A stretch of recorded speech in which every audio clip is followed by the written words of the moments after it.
The blood-red Arizona sun dipped beneath the horizon as Hazel Anderson drew her pistol at the shadowy figure approaching her small farmhouse. After 3 years of living alone on the outskirts of Copper Creek, she'd learned that unannounced visitors rarely brought good tidings, especially not in 1876 when the law was as thin as the desert air. "That's far enough, stranger," she called out, her voice steady despite the rapid beating of her heart. The tall silhouette raised both hands, moonlight catching on the brim of his Stetson. "Just looking for a place to water my horse, madam," the man replied, his voice deep and gentle, much like the rolling thunder that preceded summer rains. "Been riding since dawn."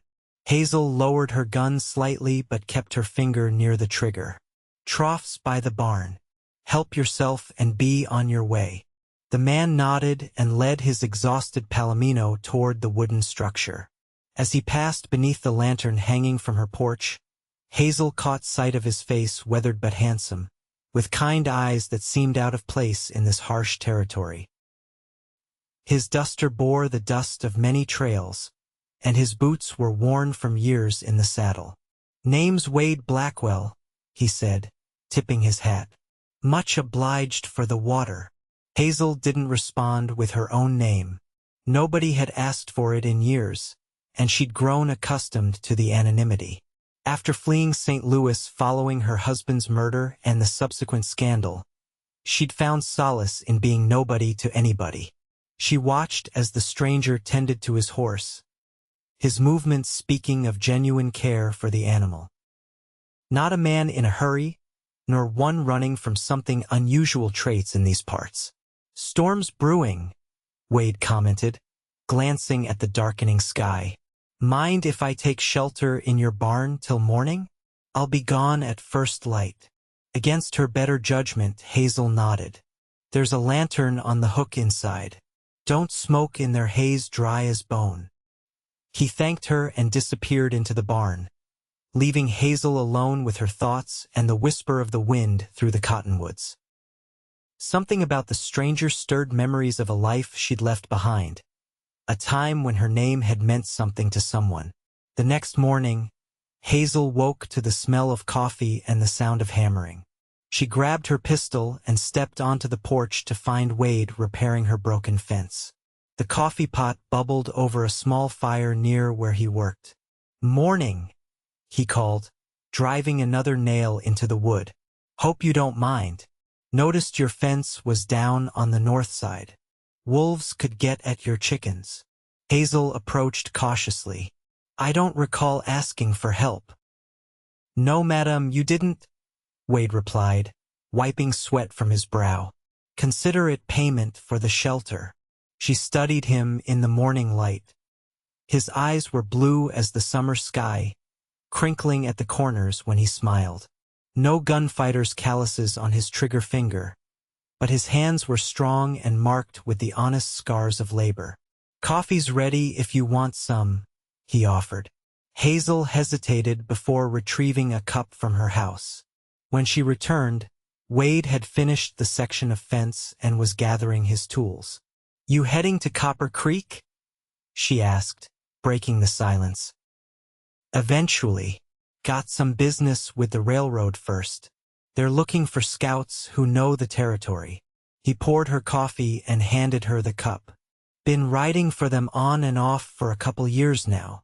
Railroads changing everything," Hazel commented, gazing toward the distant mountains. "Not sure it's for the better." Wade nodded thoughtfully. "Progress has its price, but it also brings opportunities." They sat in comfortable silence, watching the sunrise paint the desert in hues of gold and amber. For the first time in years, Hazel felt the weight of loneliness ease slightly. "I should be moving on," Wade said finally, rising to his feet.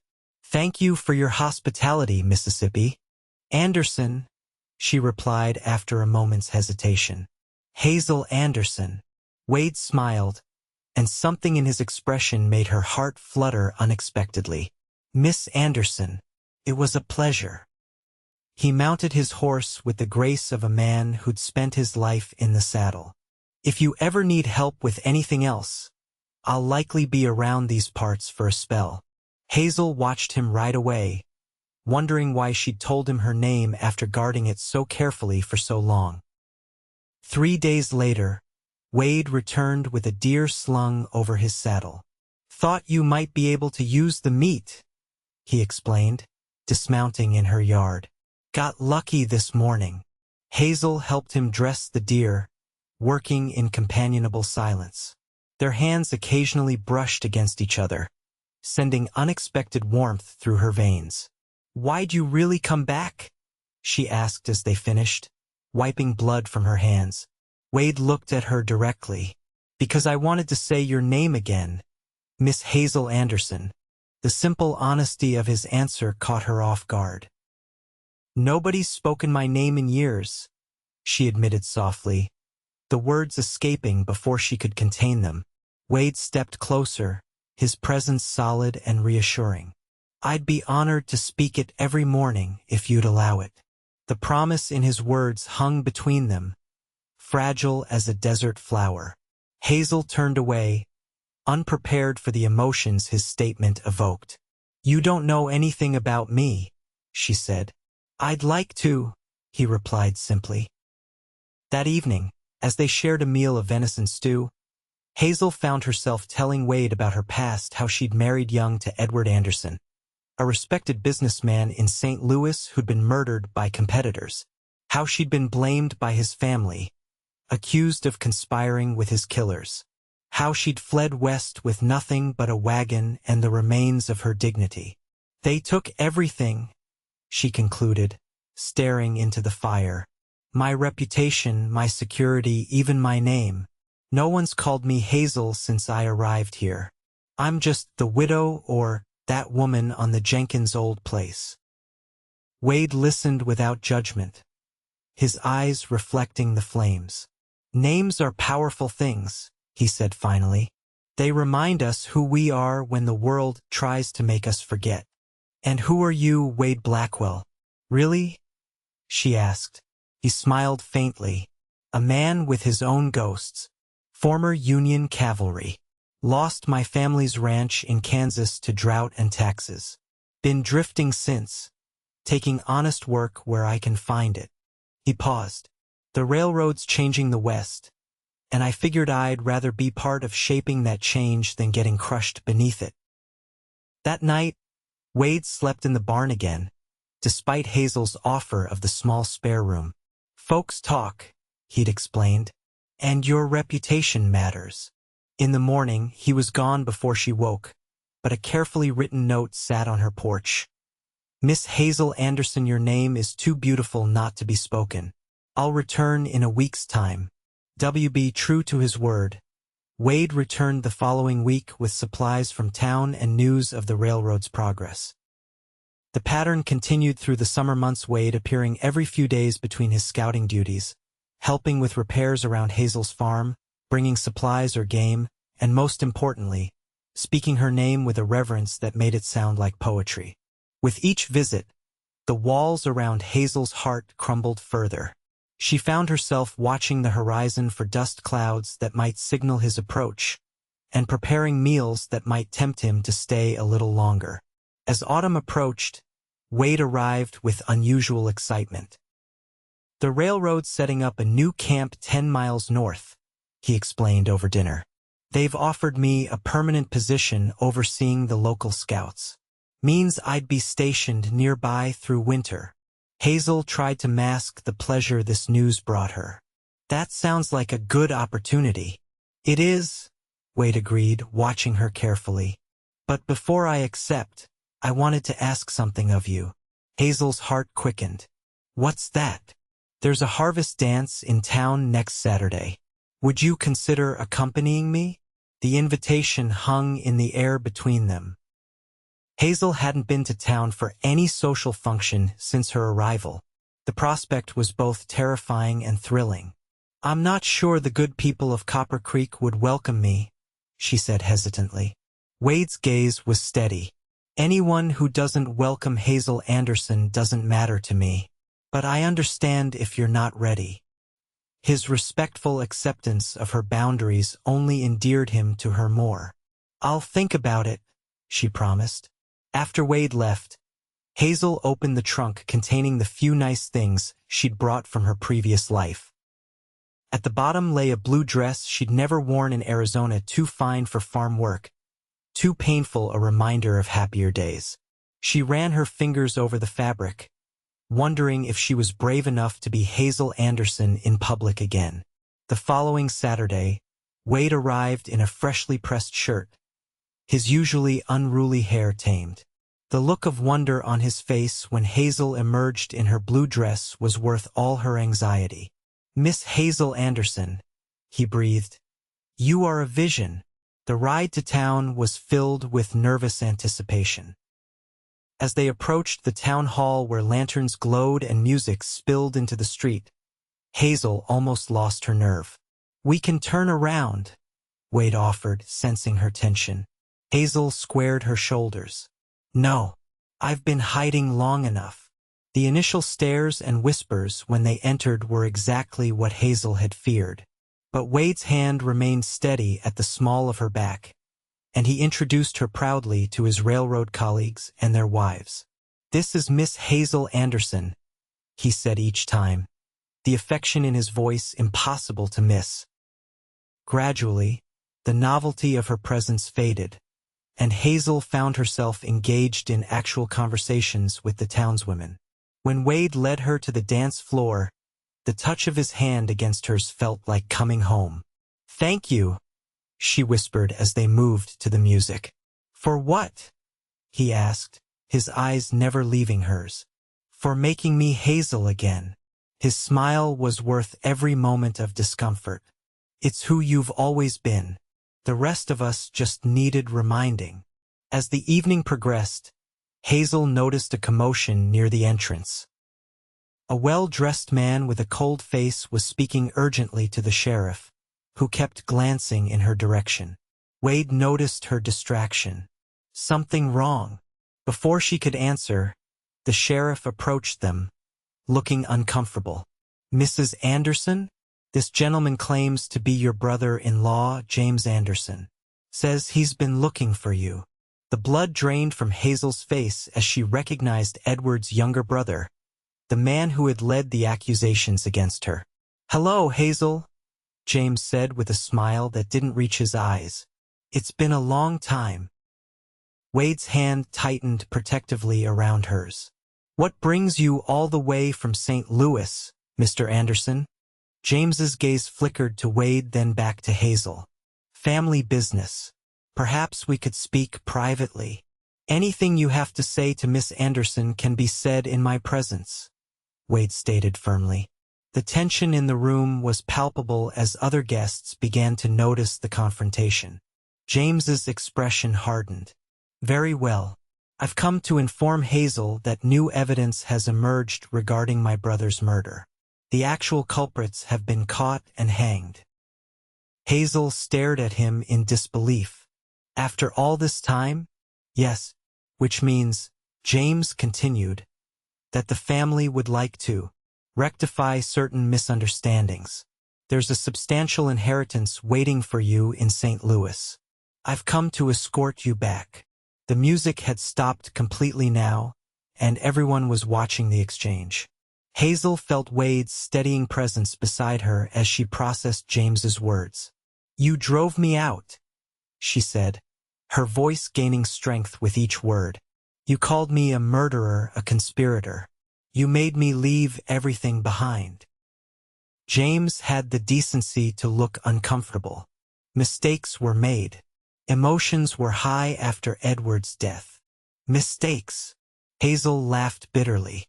"Is that what you call destroying someone's life?" Wade stepped forward.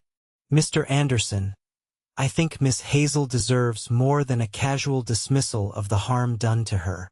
James straightened his jacket. "And who exactly are you to involve yourself in Anderson family matters?" "Someone who respects her enough to use her name," Wade replied evenly. The standoff continued until Sheriff Miller intervened. "Why don't we all continue this conversation at my office tomorrow?" This is supposed to be a celebration. James reluctantly agreed and departed with promises to return in the morning. As the music hesitantly resumed, Wade led Hazel outside for some fresh air. "Are you all right?" he asked, his concern evident in the gentle lines of his face. Hazel took a deep breath of the cool night air. "I don't know. For years, all I wanted was to clear my name. Now that it's happened, I don't know what to feel. Will you go back to St. Louis?" Wade asked, the question carrying more weight than its simple words suggested. Hazel looked at him, this man who had restored her identity with nothing more than his faithful pronunciation of her name each morning. "Do you think I should?" Wade's eyes reflected the stars above them. "I think you should follow your heart, Hazel Anderson. But I'd be lying if I said I wouldn't miss speaking your name every day."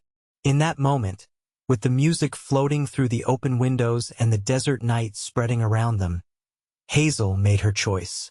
She reached for Wade's hand. "Then don't stop," she whispered. The meeting at the sheriff's office the next morning was tense but productive. James presented official documentation clearing Hazel's name, along with papers regarding Edward's estate.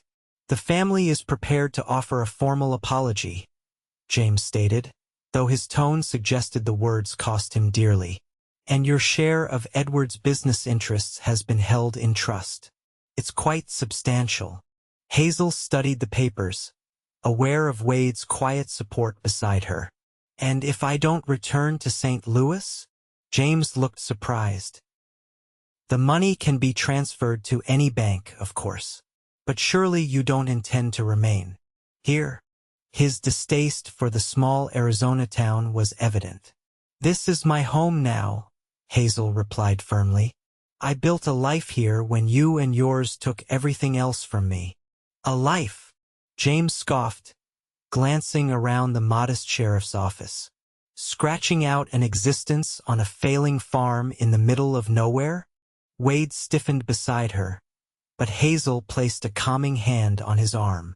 "A life of my choosing, James, with people who speak my name with respect, not suspicion." In the end, arrangements were made for Hazel's inheritance to be transferred to the bank in Copper Creek. James left on the afternoon stage, his duty discharged if not his conscience. As Hazel and Wade watched the stagecoach disappear in a cloud of dust, she felt a profound sense of closure. "I never thought I'd see the day when my name was cleared," she admitted. Wade turned to her, his eyes serious. "You never needed clearing in my eyes, Hazel Anderson." The weeks that followed brought dramatic changes to Hazel's life. With her inheritance, she was suddenly one of the wealthiest residents of Copper Creek. She invested in improvements to her farm and, to the surprise of many, in the town itself, helping to establish a proper school and lending support to struggling families. Wade took the permanent position with the railroad, supervising the scouts mapping the route through the territory. He continued his routine of visiting Hazel, speaking her name each morning as promised, but something had shifted between them. A question hung unasked in the air. As winter settled over the desert, bringing rare snowflakes that melted upon touching the ground, Wade arrived at Hazel's farm with unusual formality. He'd traded his work clothes for a clean suit, and nervousness radiated from him like heat from a stove. "Miss Hazel Anderson," he began, standing awkwardly in her parlor, hat in hand. "I've come to ask something important." Hazel set aside her mending, heart fluttering. "Yes. These past months, I've had the privilege of speaking your name each day. It's become the sweetest part of my mornings." He took a deep breath. "I'm wondering if you might consider allowing me to speak it for all the mornings to come, as my wife." Tears welled in Hazel's eyes as Wade knelt before her, presenting a simple gold ring.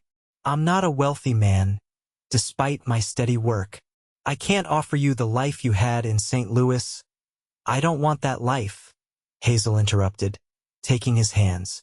"I want this one, the one where my name means something. where I mean something to someone who sees me for who I truly am. Is that a yes? Wade asked, hope brightening his features. Yes, Hazel whispered. Yes, Wade Blackwell, I will marry you. Their wedding in the spring of 1877 was the social event of the season in Copper Creek. The small church overflowed with well-wishers, railroad men who respected Wade, townspeople who had come to admire Hazel's generosity, and farmers grateful for her help during hard times. As they exchanged vows, Hazel marveled at how her life had transformed, from a disgraced widow hiding in the desert to a respected member of the community, from a woman whose name had been buried beneath scandal to one whose name was spoken with reverence by the man she loved. I, Wade Blackwell, take you, Hazel Anderson, to be my lawfully wedded wife, he recited, his voice strong and sure. The way he said her name like a prayer, like a promise, brought tears to her eyes. Their life together blossomed like desert flowers after rain. They expanded Hazel's farm, building a larger home with a wide porch where they could watch the sunset together.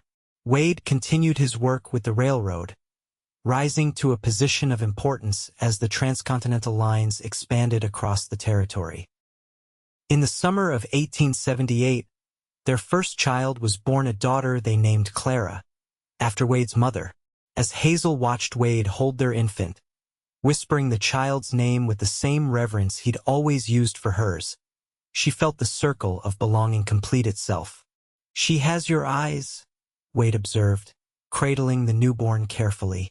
Do you think she'll have your spirit too, Hazel Anderson Blackwell? Hazel smiled at the sound of her full married name on his lips. With you as her father, how could she not? The railroad brought change to Copper Creek, as it did to all of Arizona Territory. The small settlement grew into a proper town, with new businesses opening as more settlers arrived. Wade and Hazel found themselves at the center of this transformation, their combined wisdom and resources helping to shape the community's growth. In 1880, their family expanded again with the birth of their son, William. Their home, once so quiet and lonely, now echoed with children's laughter and the constant bustle of family life. Each morning, without fail, Wade kept his promise. Whether leaving for work before dawn or enjoying a rare day of rest, he made sure that Hazel's name was the first word he spoke. Hazel, he would whisper, sometimes pressing a gentle kiss to her forehead as she slept. My Hazel Anderson Blackwell. And each time, no matter how many years passed, she felt the same rush of belonging, of being truly seen, that she had felt the first time he'd promised to speak her name every morning. On their 10th anniversary, Wade presented Hazel with a silver locket engraved with her initials. Inside was a tiny photograph of their family and a lock of hair from each of their children. 10 years of saying your name, Wade murmured as he fastened the chain around her neck. Wade's answer was immediate and certain. Never. Not for a single moment. He cupped her face gently. Every morning I wake up beside you is a blessing I never thought I'd have. Every time I say your name and see you smile in response, that's worth more than all the gold in California. As Copper Creek grew into a prosperous town and the 19th century gave way to the 20th, Wade and Hazel became something of local legends. The railroad scout and the widow who had found each other against all odds, who had helped build the community from a dusty outpost to a thriving center of commerce. Their children grew tall and strong, educated both in books and in the values their parents held dear: honesty, hard work, and the importance of calling things by their proper names.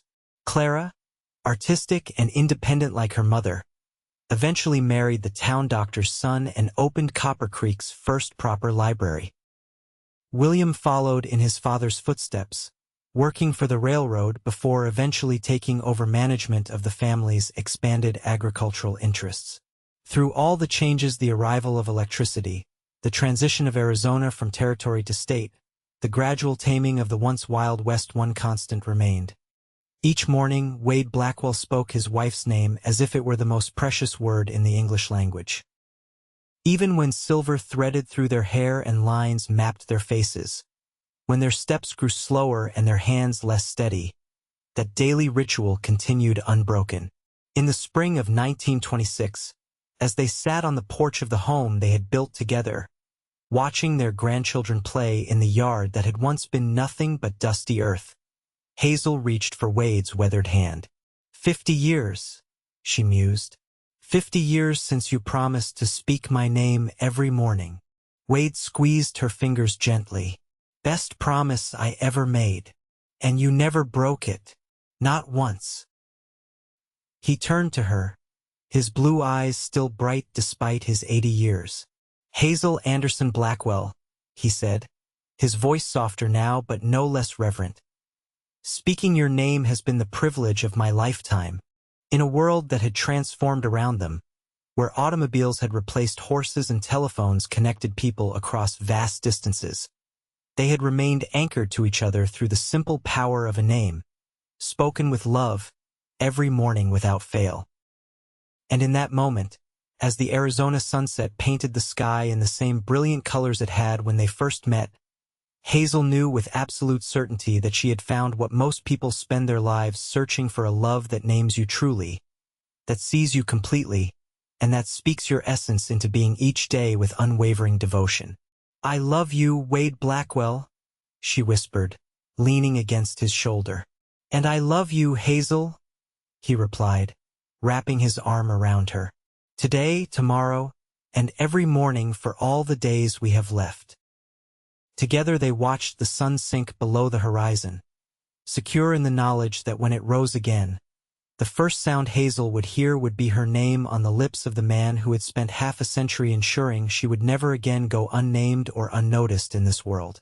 And that, she reflected as the first stars appeared in the darkening sky, was a love story worth living.